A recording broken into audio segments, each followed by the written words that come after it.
Hello, everyone. Good evening, and welcome to our user group. Today, we are going to we are a Pittsburgh.net user group. We are based out of Pittsburgh here, and our social links are available. Please join and support us. Today, we're going to talk about beyond technology skills for success from our invited presenter, Mike Eaton. He's a principal architect, and I will pass it back to Michael. Hey, Michael, welcome to the user group. Hey, thanks for having me. If you want to share your screen, then probably I can add it. Yeah, give me 1 second.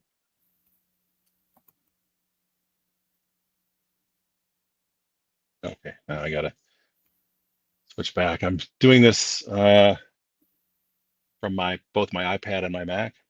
So Okay, that's fine. let's make sure I can do this.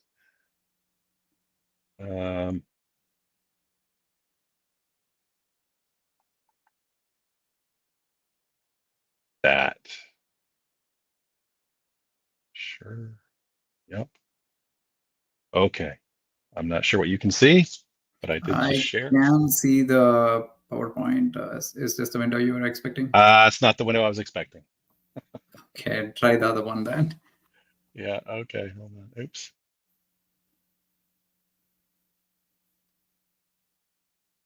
Here.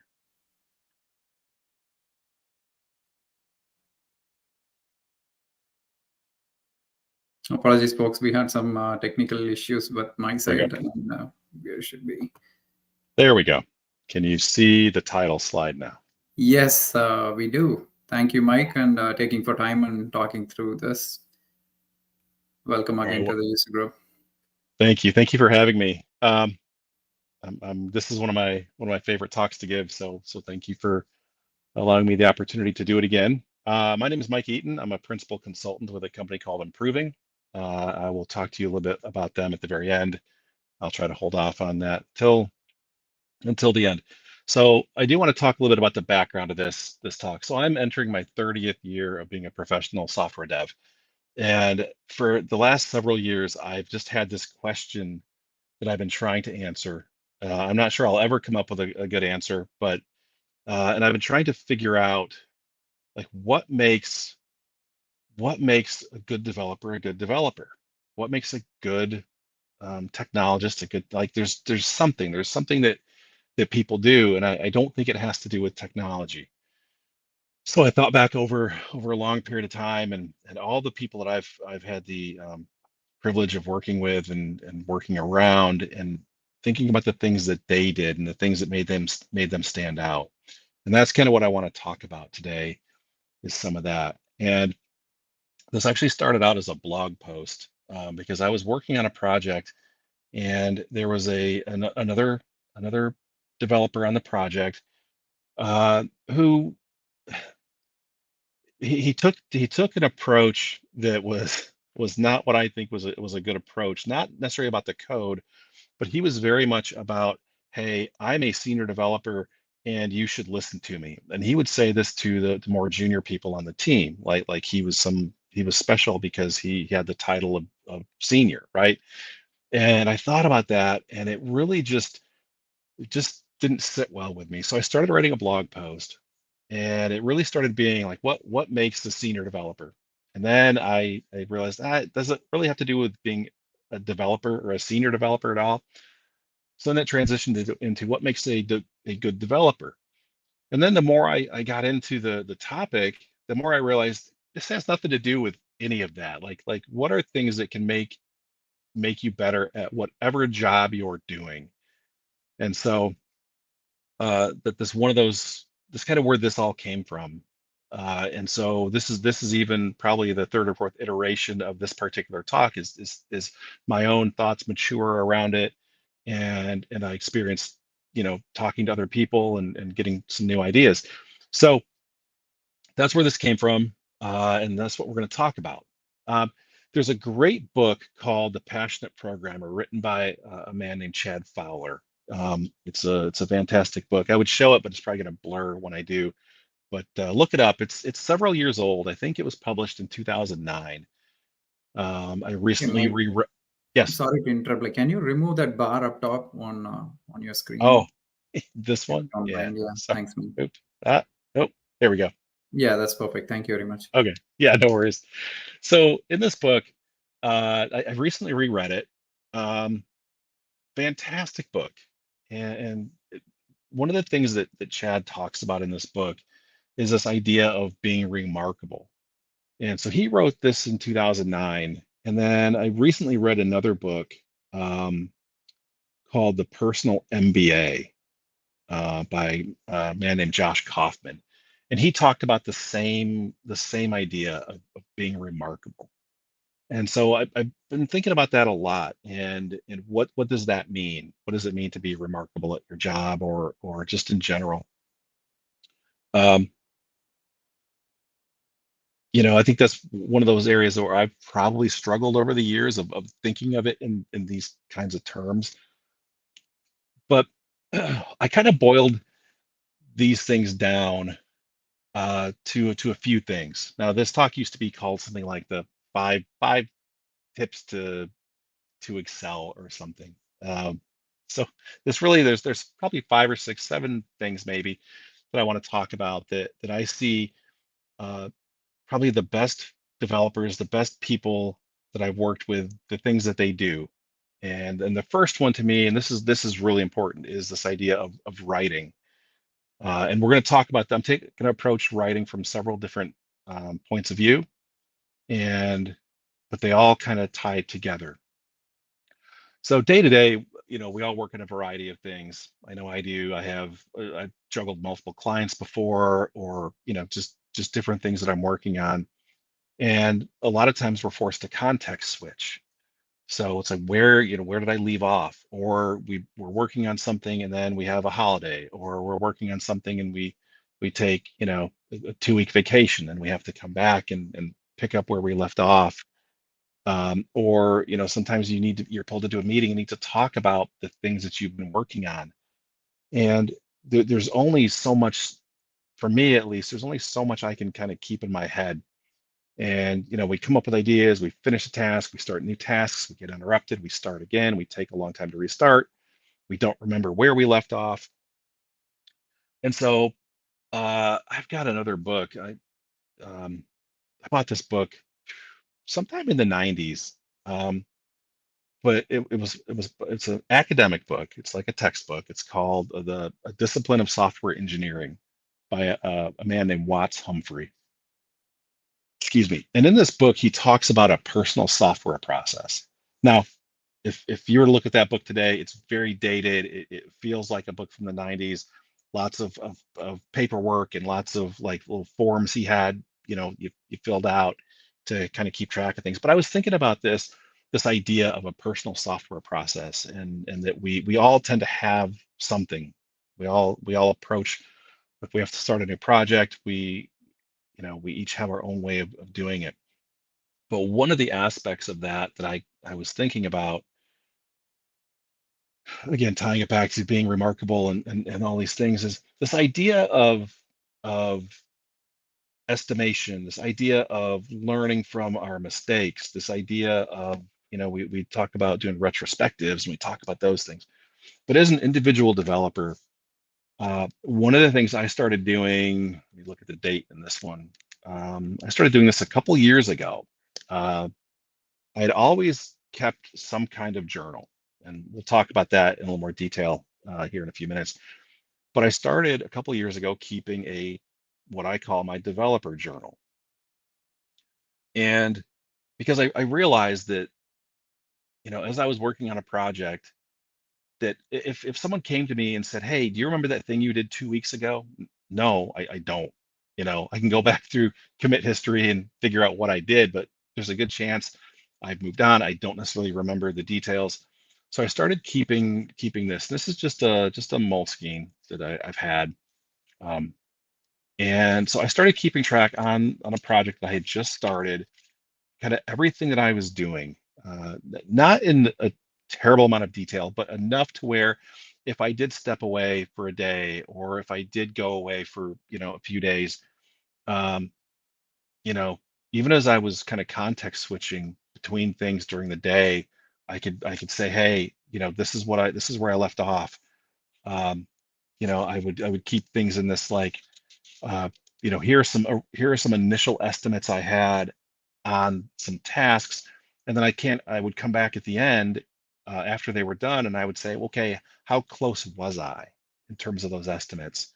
Um, so I started keeping track, and it was all sorts of things that are in this. A lot of this is from a one project, and we'll talk about, like, kind of where I'm at with this idea of a developer journal.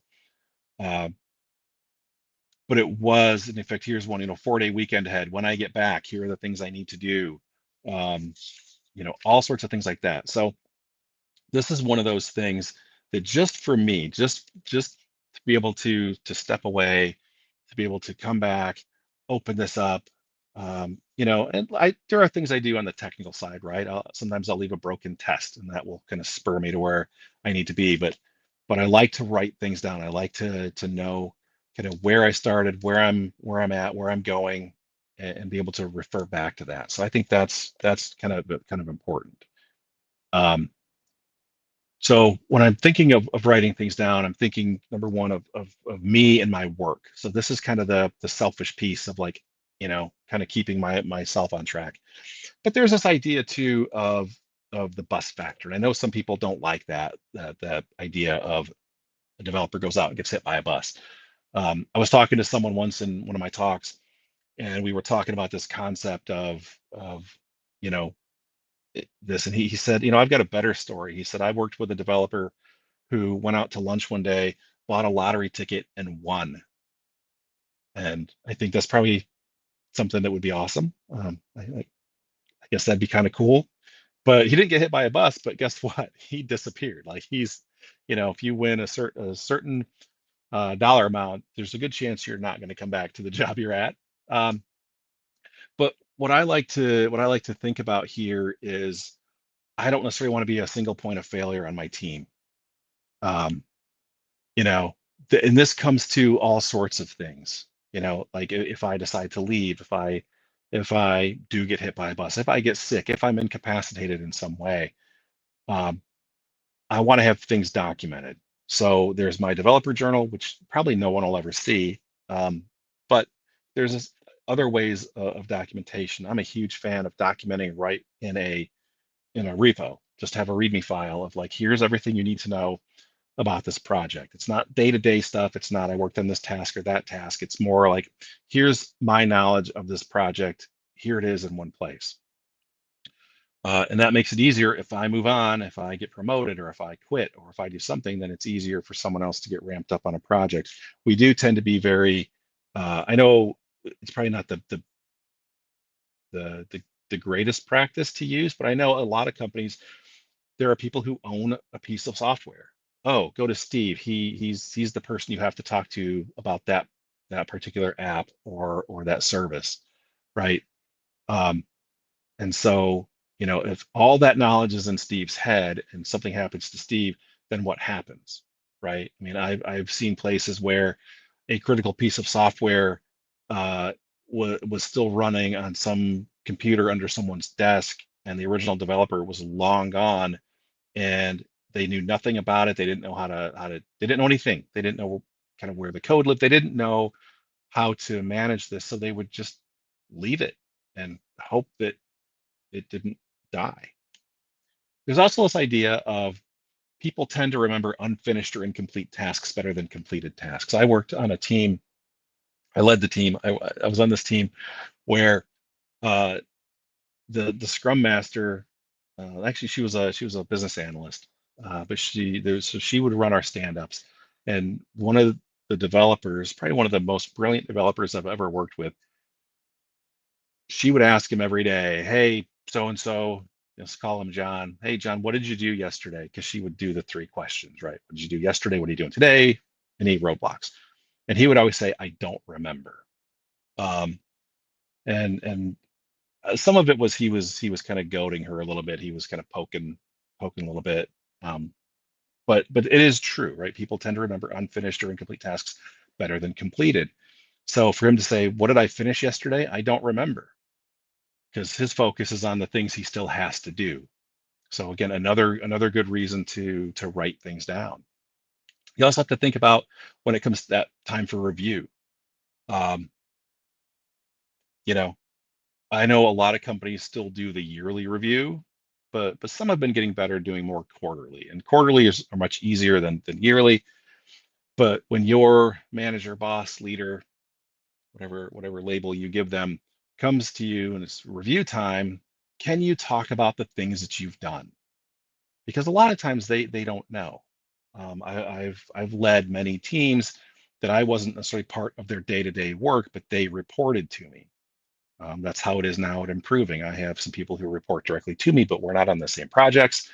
I don't know, right? All I can hope is that they're out doing good things. But if they've written things down and they come prepared to talk about, hey, I did this really cool thing.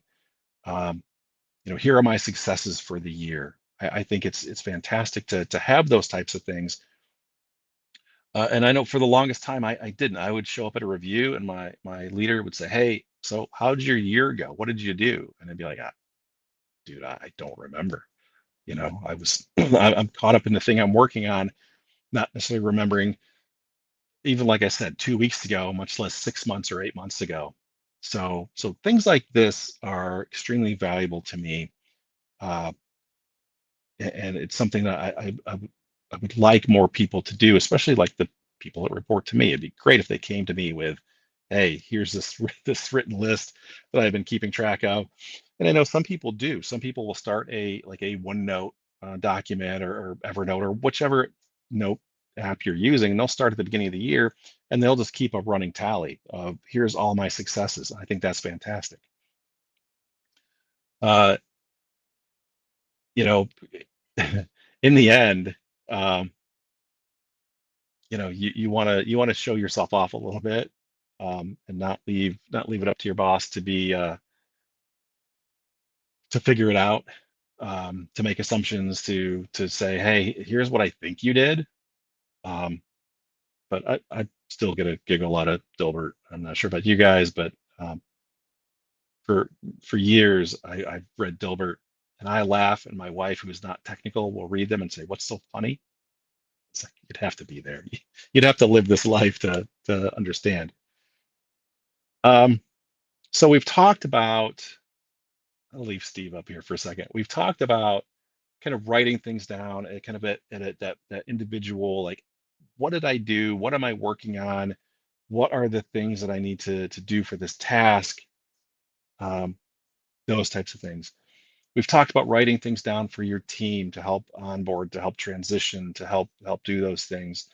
And and we're going to talk about format here in a little bit, because this one happens to be a paper and pen, right?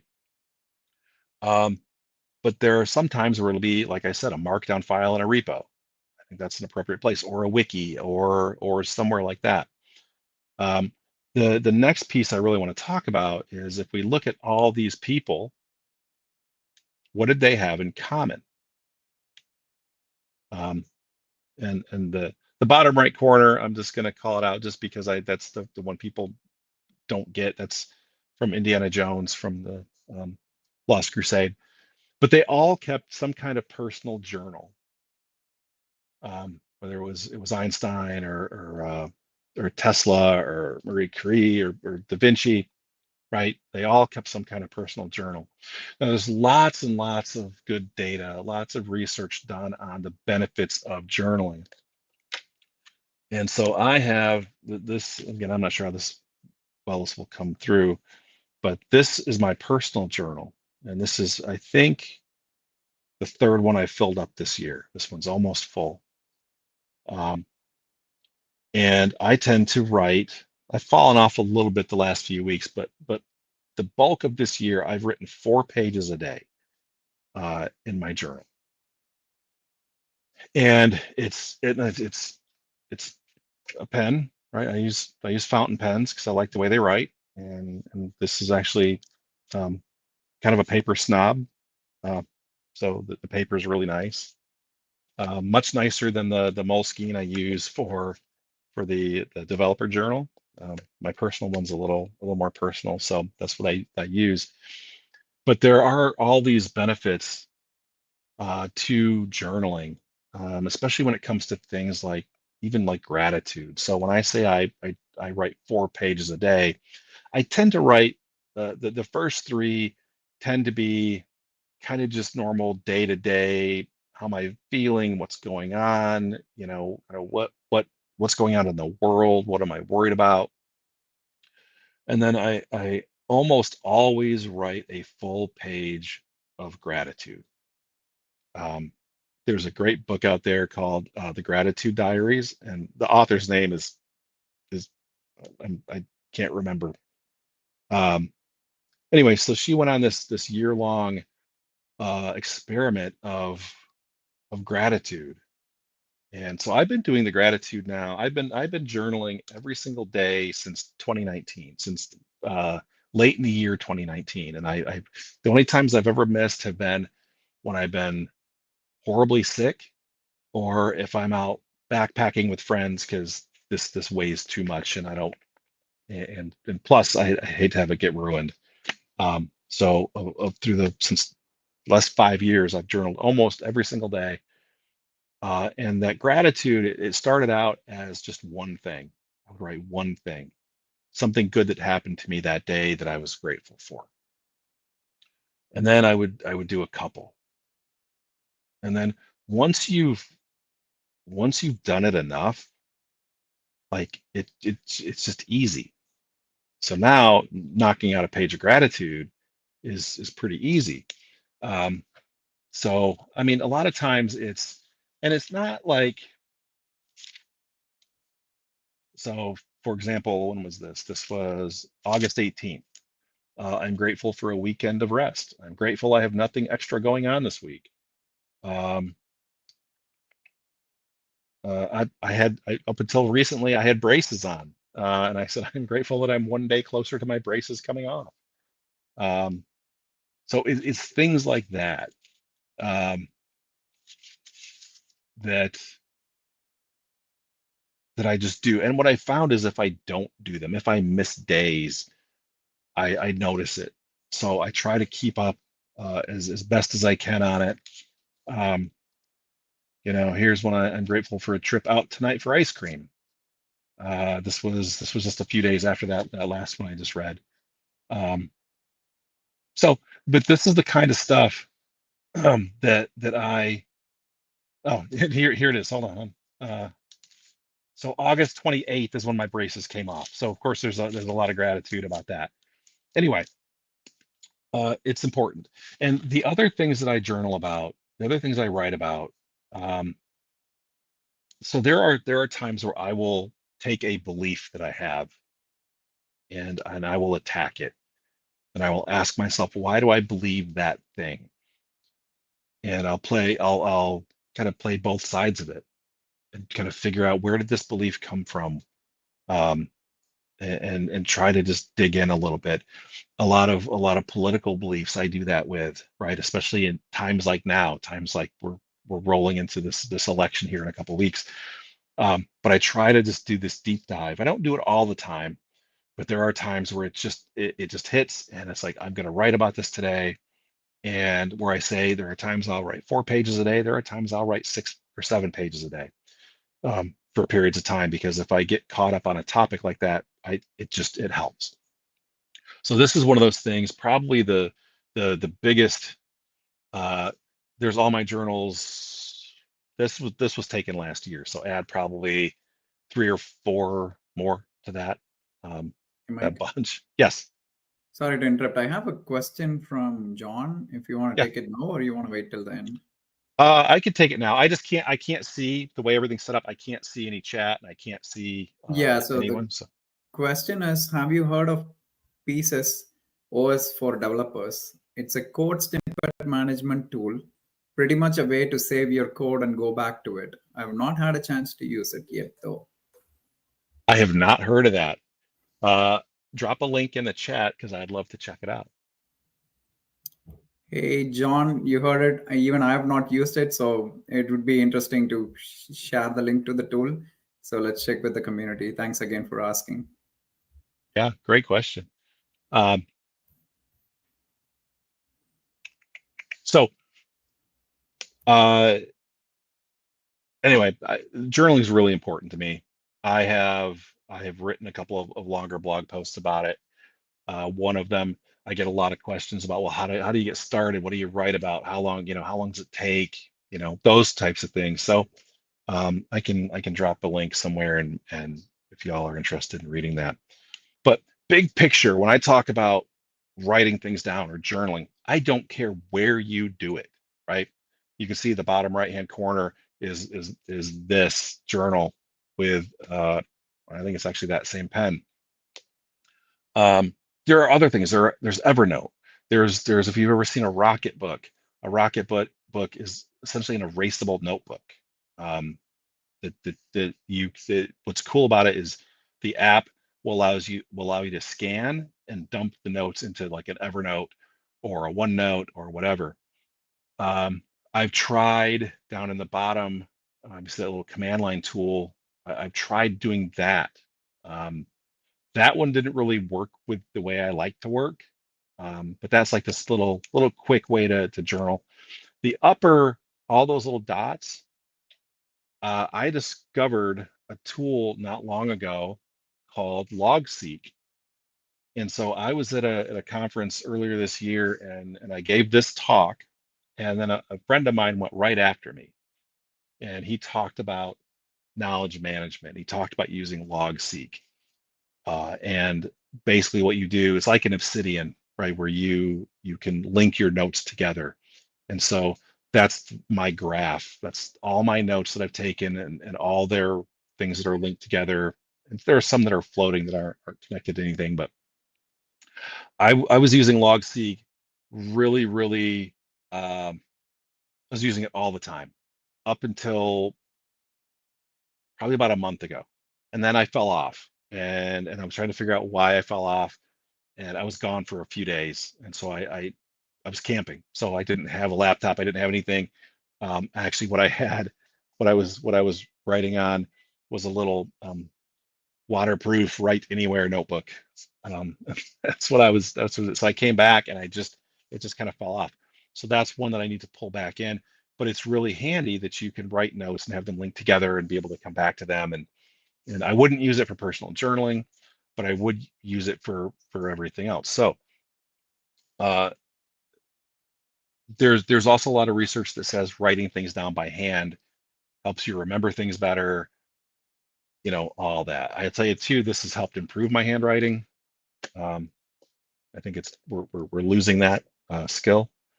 But so I don't care where you do it, whether it's a markdown file, whether it's OneNote, whether it's Evernote, whether it's Obsidian, LogSeek, paper and pen, paper and pencil. Um, just write stuff down. I think it's really important that we do that. So, which leads into this. I always debate which one should come first, right? Because as I learn, I'm also writing things down. Um, I want to talk about the idea of continuous learning. And again, going back to The Passionate Programmer by Chad Fowler. Is that this one? Nope.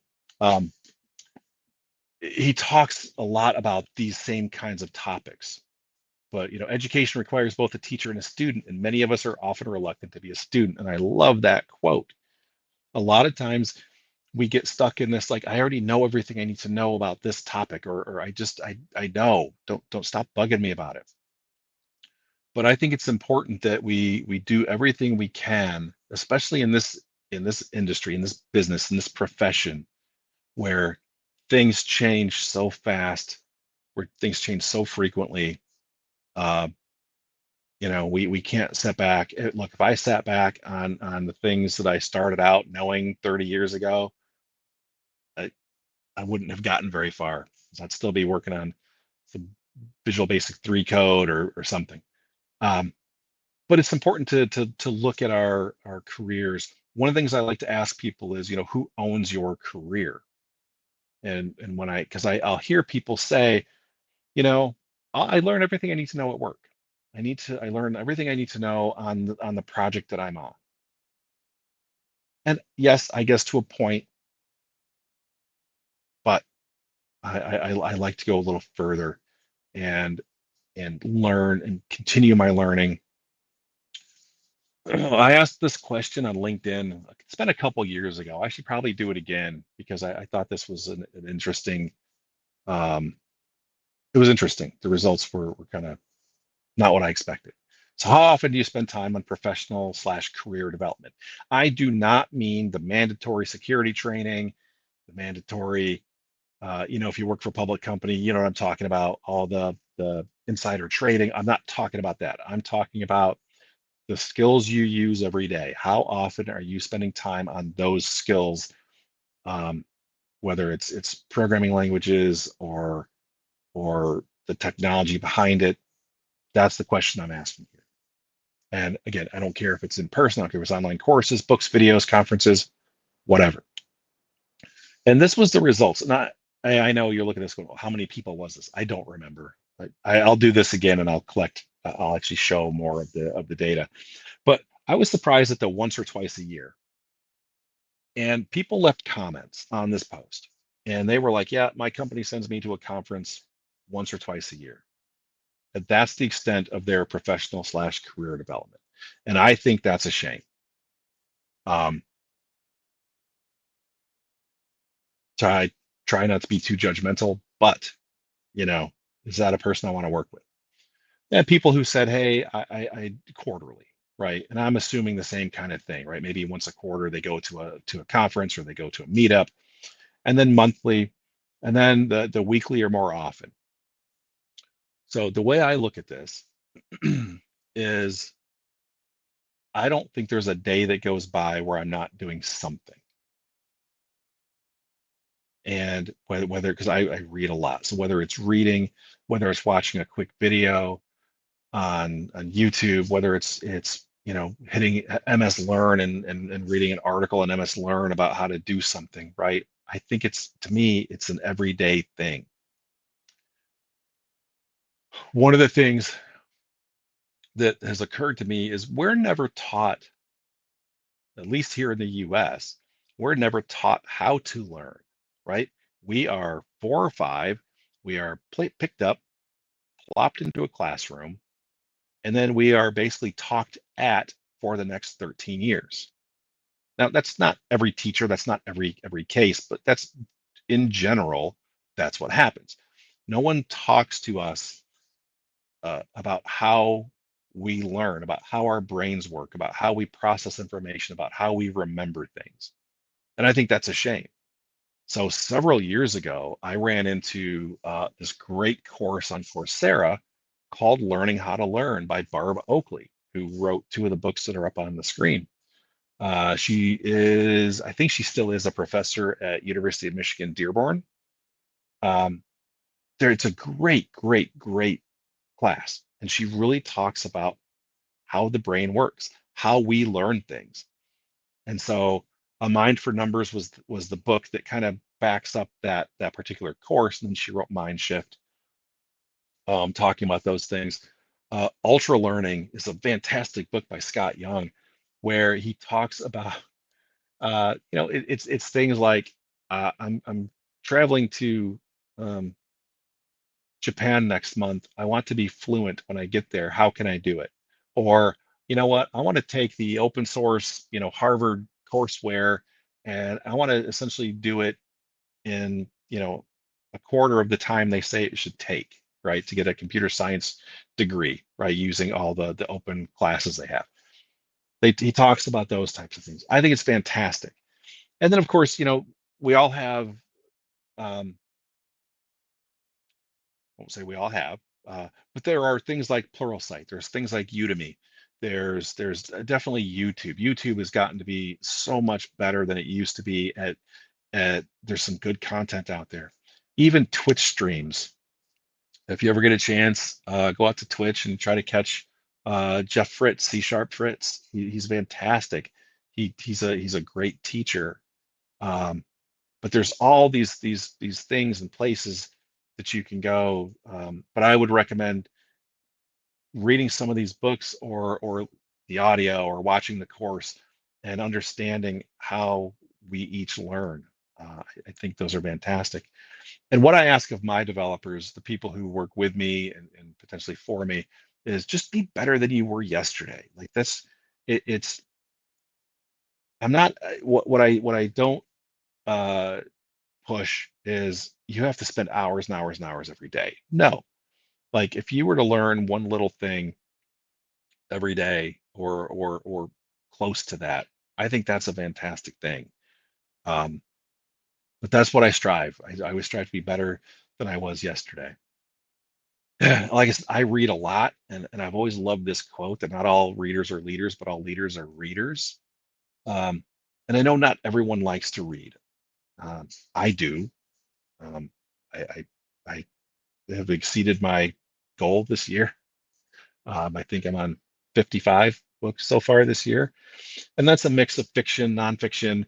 There's tech books, there's business books, there's a lot of Stephen King in there, but there's you can learn a lot from reading fiction. You can read it helps you with empathy, it helps you with those types of things, and then of course the technical books and the business books are all good.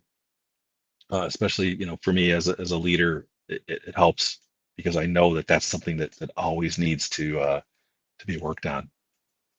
I carve out time to learn. I do start out each year by trying to write down kind of a high level plan for the year.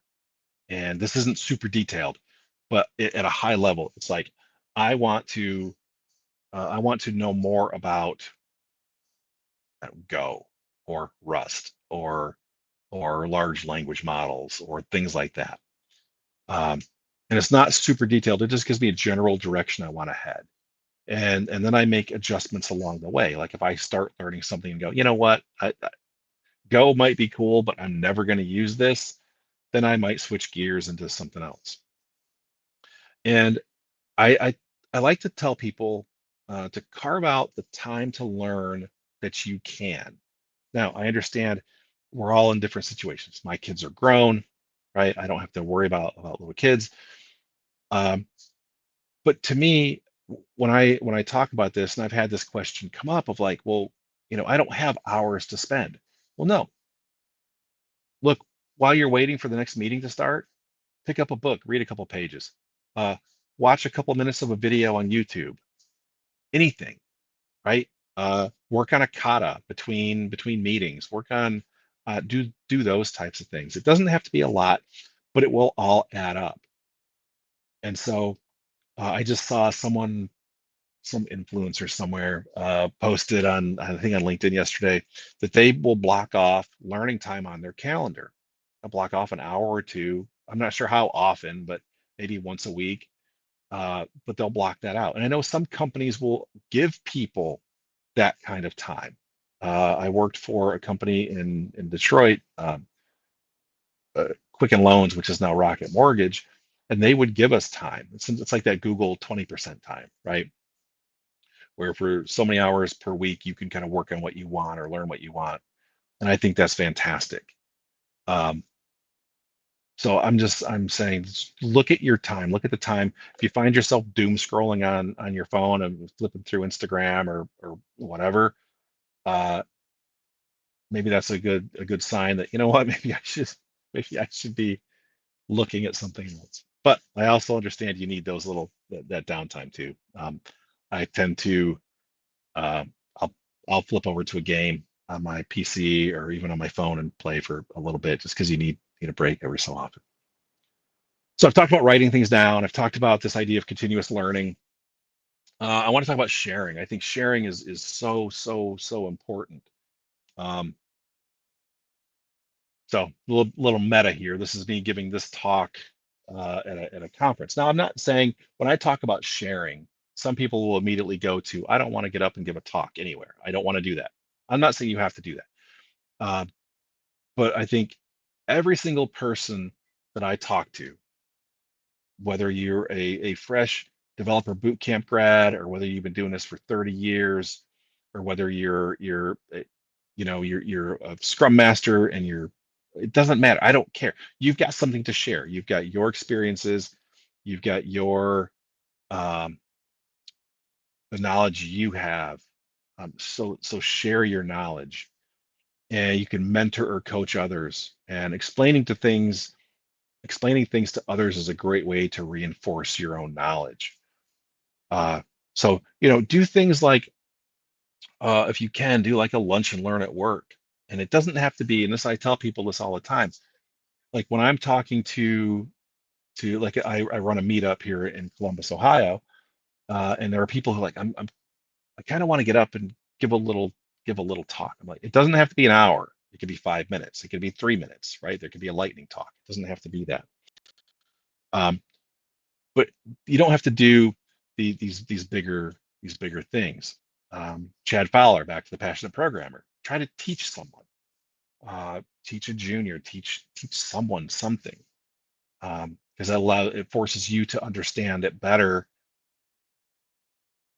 Because it's like I said, my wife's not technical, and so she'll ask me like, "Hey, what are you working on at work?" Well, if I was talking to a bunch of developers, I'm going to use the jargon, I'm going to use the lingo, I'm going to be like, "Oh, I'm doing this with this and this nerdy thing," but I have to really think about it and and explain it in a way that essentially normal people can understand. Um, it'd be like explaining something to my mom. It's the same kind of concept. I love there video series you'll find on YouTube or Instagram where people, explain it to me like I'm 5. And I think that's a good way to do that. So what I tell people is you can do things like you can blog, you can get up and give talks if you choose, but you can do lunch and learns, you can do all sorts of things. So I started a series on my blog. It's now been a couple years, called Things I Learned.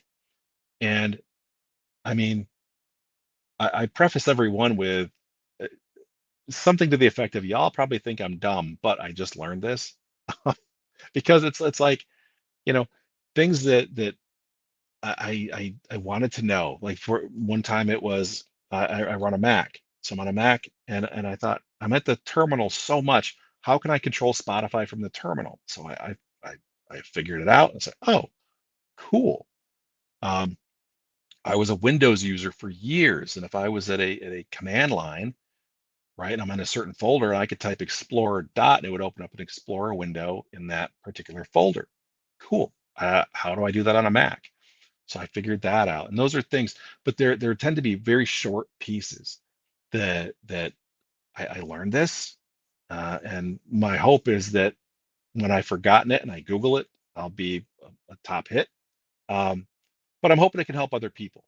I do this interesting links blog post every week that it's just cool stuff I found that I want to share with others. Um, and I've had uh, clients tell me that they share it with their people at work because there's just some cool stuff in there. Not all of it, but there'll be a nugget or two every week for someone. And then I do some longer form things. And what's nice about the longer form things is that it's easy to share. Like I've written a couple on job interviewing, and it's easy. You could wait and maybe find me giving that talk at a conference, or you could read the blog post, right? It's just easy for me to send a link to a client, to send a link to a friend, to do those types of things. So I think there's a lot of ways you can share your knowledge. I like to write, so I write. I don't mind getting up and talking, so I talk. I also run a meetup. Um, there's just these different ways you can do that. I was looking at time. We have about 15 minutes left. Is that correct? Yeah. Okay. I see 5:45. So the I've talked about writing, and part of that was I talked about some gratitude, but I've talked about this learning and getting better, and I've talked about sharing. And these are things I've seen, again, some of the best people I know, these are things that they do or have done.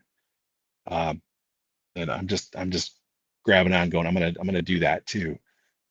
But one of the big things that I want to talk about is this importance of humility and gratitude. I think this is something that everybody can work on. Um, you know, if you've all, again, I'm a reader, so this is your Jeopardy question of the day. Ryan Holiday says this is the enemy. And if I've seen one thing be the downfall of senior, I'm air quoting here, senior developers, it is that. It's this idea of now everyone should have a healthy ego. If it falls into arrogance, then that's when we have the problem. It's like the guy I described earlier who was like, I'm a senior developer, you must listen to me, as he was talking down to the junior developers. That's not good for anybody. Because what does that do to that junior developer, right? They want to learn, and if this person is just saying, "No, you listen to me because I know what I'm talking," I look at that and I struggle. I've struggled with this myself. There are many times over my career where I've let ego get in the way. Um, and it's hurt. It's hurt me. It definitely has limited me a couple of times because I've let it get in the way. So this is something that I work on all the time. I worked with I'm going to give you two stories here. One is a developer who was technically brilliant. Um, this developer could solve hard problems in code, but he had this gigantic ego that got in the way. There was one time where uh, he had to attend a large training session at our employer, and he was offended that he had to sit with interns. He had this self-important, like he was better than they were thing going on, and he actually wrote an email complaining to the organizers of this meeting that oh my gosh, I had to sit with interns. Terrible. Just I can't even imagine. And there was one that was on my team, and we were talking about leadership, and he expressed an interest in becoming a leader. And I said, tell me why. Tell me, like, what's your why? Why do you want to be a leader? And he said, because I want to tell people what to do. I'm thinking, yeah, that's maybe you should think of that. So then we talk about humility, and humility is a modest or low view of one's own importance, right? Um, and this is where when I think back to, now I just said that these last two developers were technically brilliant, right? Um, but they showed no humility, and that hurt them. It made it harder for me as their leader to support them, um, to prop them out, to do things like that. But some of the best developers I've ever worked with have been humble. Um, and this is a great quote. Humility is not thinking less of yourself, it's thinking of yourself less. And I was, this just resonated with me. Um, so we talk about the idea of gratitude. Um, this feeling of being grateful about things.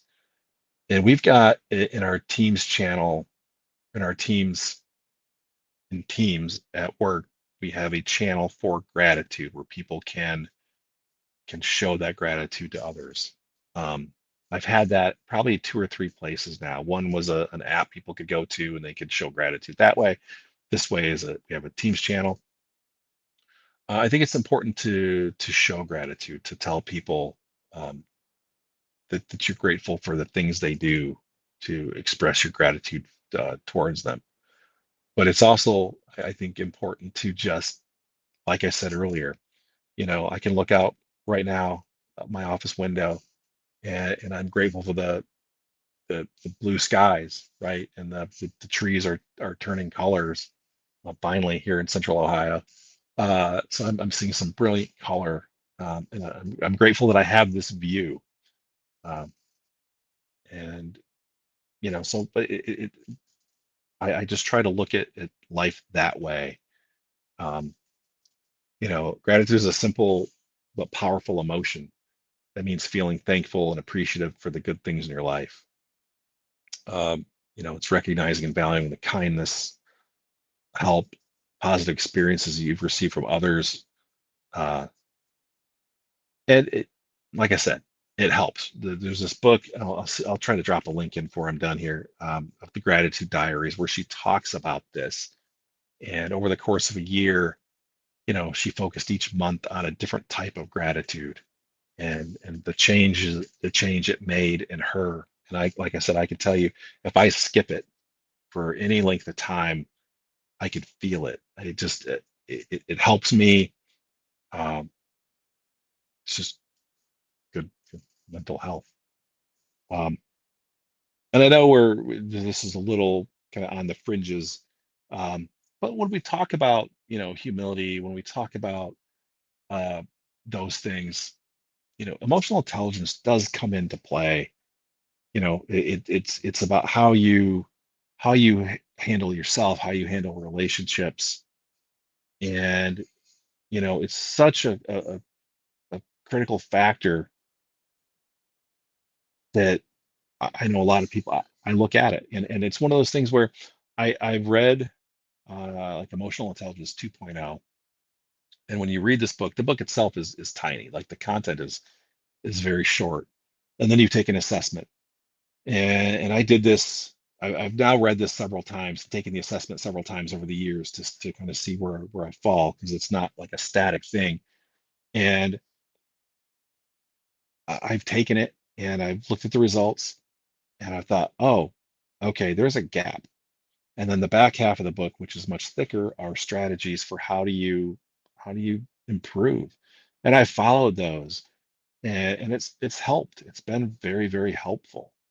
Um, so when I look at we talk about soft skills, right? This part's all this kind of those soft skills. But when I look at everything that I've talked about, from writing things down, and especially the personal journaling piece of it, where you can go a little deeper and get into some of that gratitude and those things, to kind of the constant learning. I want to be better, but I want to be better for my team, for the people I work with, for my clients. It's not this thing where I'm trying to do it so I can stack up certifications or anything and flex and go, look at me. It's more like, no, I want to be better because I'll do my job better and it'll be better for the people I work for and with. And then I want to share, you know, and I don't do it because I necessarily like getting up in front of people. I don't mind it. But it's not about the being up front. It's about what I can do, what I can say, excuse me, to help others get better. I had the privilege years ago to teach at a community college for like 2 or 3 semesters. And that to me is the best thing I've probably ever done. Only because you could see the light bulb moments for people come on. And as anyone who's ever been a teacher or been in those positions, it's a great feeling when you've helped someone figure something out. But all of this kind of boils down to, these softer skills of humility and gratitude. And, you talk about emotional intelligence and those things. Um, I learned a great lesson a few years ago where someone said, this was as I was going through um, I was really kind of interviewing for my first like official people manager role. Um, and they said, if you can't lead yourself, you can't lead others. And I thought, man, that's good. Like and I've mentioned that before since then to people. And it's like, what does that mean? It means that I can manage my tasks. I know how to communicate with people. I can do the things I need to do to get my job done.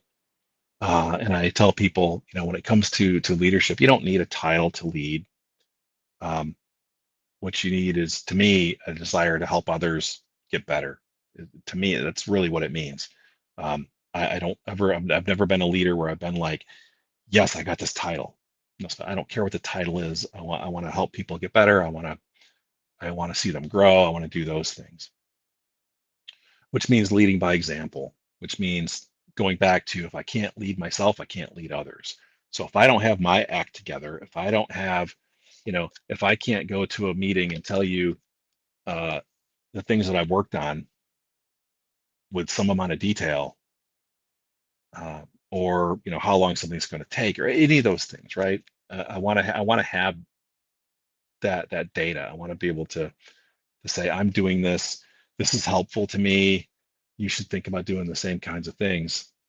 Um, and and if I'm on time, if I'm sending emails that look a certain way, to communicate points, or if I'm doing these things, I just want to lead by example. I want to show others, here's how you can lead, you know, with humility. Here's how you can lead with gratitude, those types of things. And that's one of the reasons I talk about the personal journaling so much, and how much it's helped. And the big thing is, just be the best you can be, no matter what it is. Um, I don't care if you're a developer, a scrum master. I don't care if you're a plumber. I don't care. I don't care what your job is. Just be the best at it that you can be. Um, we just had some work done here in the house. We had a bathroom remodel, like a complete remodel. And the general contractor, he was here yesterday, kind of do final little bits that they had to do. And he was saying that it's a struggle for him right now to find people in the trades, plumbing, electrical, those that really try to be the best they can be. He said it's hard. Like he's at a certain level, and he wants them to be at that same level, but what he's finding is they're not. And you see that with developers too. We all kind of go into this, and it's like, I want everyone to be the best they can be. I want to work with the best people I can work with. Um, and so I'm going to do whatever I can do, to be the best I can be, again, to model that behavior, to do those things, because it's just makes us all better. And you know, then we end up with better code, and then we're not complaining about how terrible the code is at the next job we go to, which we all do. We all show up at a new job and we're like, this code is horrible. Who wrote this? Um, let's make everybody around us better. Um, so my thoughts on this are, your ability to code is such a small part of what makes a good, doesn't have to be a developer, a good anything, right? So your technical skills, whether you're a plumber, an electrician, whatever, maybe you're a scrum master, maybe you're a PM, maybe you're a DBA, maybe you're an actual developer, right? Your ability to do those things is a small part of what makes you good at what you do. I was just talking to someone in my meetup recently, and we had this discussion, and I said, I would rather have someone who was an okay developer, but could talk like a human, who could translate nerd to human, who was someone I wanted to be around, because they're just a decent person, more than I care about someone who is the most technically excellent person I could think of. I'd rather have someone who's got the soft side of things. Um, we should write things down. Externalize your memory. That was something I kind of didn't mention earlier, but that's a good way to think about it, as you're externalizing your memory. In Indiana Jones and the Last Crusade, when Indiana Jones's dad lost his Grail diary, Indy said, "You don't remember what was in it?" And he said, "I wrote things down so I wouldn't have to remember." And that's how I feel about my developer journal. And I have a writing journal too, right? Um, same concept. Continue learning and continue improving, and share what you know. And again, it doesn't have to be this big, I have to get up in front of people and talk. No, it can be, write something. It doesn't have to be even external, on your team. get a team wiki and start contributing things like, hey, here's something I learned, to share it with the team, but do it. And if you want to get bigger and you want to share it publicly, cool. I think that's a good thing too, because sharing what you know not only helps others, it helps you solidify your knowledge. And work on your humility and be grateful, because we work in a pretty cool field, and we should be grateful every day that we're not doing some things that would be much more physically demanding. It's kind of nice to sit inside and, you know, do this kind of stuff and be a leader. I think that's important, to be a leader as best as you can, whether it's in your church, your community, at work. Um, you know, I'm gonna come back to this. I just wanted to show you this. So this is the company I work for, Improving. We're a full services IT consulting company. If you have any questions about it, feel free to reach out to me. And the way you do that is here. Feel free to connect with me on LinkedIn. Just say where you saw me. Feel free to drop me an email. I'm happy to answer questions. Given that, are there any questions? I don't see them in the chat. It's pretty good.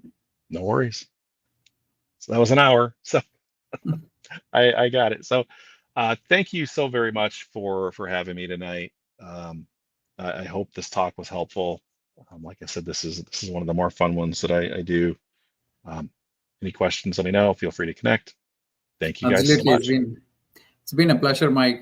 Typically we host most of like programming related talks, and this is something like totally different genre, and I really enjoyed the whole talk, and a lot of things that you said resonated with me, and hope the community is also going to make use of it. Thank you for taking your time today and going through this whole presentation with us.